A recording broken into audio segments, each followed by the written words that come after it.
أهلا بيكم في حلقة جديدة من برنامجكم سايب أثر.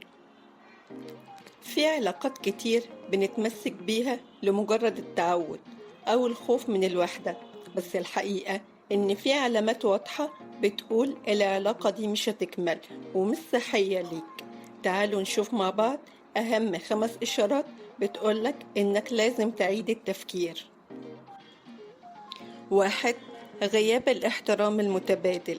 لو الطرف التاني بيهينك، بيقلل منك، أو بيتجاهل مشاعرك أو احتياجاتك، فالعلاقة دي فيها خلل كبير.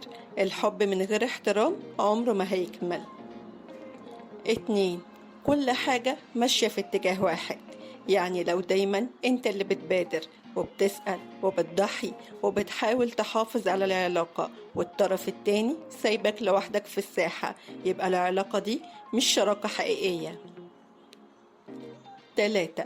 بتحس انك مش على طبيعتك معاه.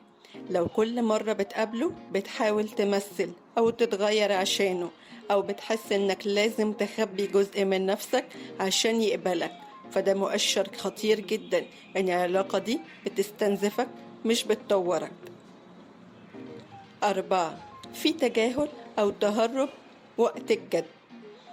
لو حصل بينكم خلاف أو مشكلة، الطرف التاني بيتهرب أو بيقفل الحوار أو بيعاملك بتجاهل، فده معناه إنكم مش قادرين توصلوا لتواصل ناضج ومستقر. 5. مش شايف مستقبل حقيقي بينكم. لو كل مرة بتحاول تتخيل بكرة معاه وبتحس بتوتر أو عدم راحة، أو مش قادر تشوف نفسك مع الشخص ده وهو جنبك في المستقبل، فدي علامة إن العلاقة دي مش مناسبة ليك.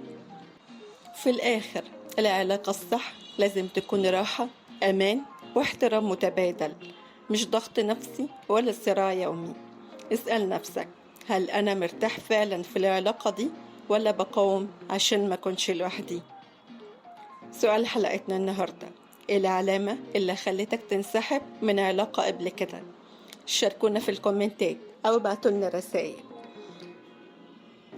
كنت معاكم أنا بسمة في سايب أثر، البرنامج اللي بنفتح فيه الجروح المستخبية جوانا، يمكن تكون الكلمات بداية شفاء. أشوفكم الحلقة الجاية.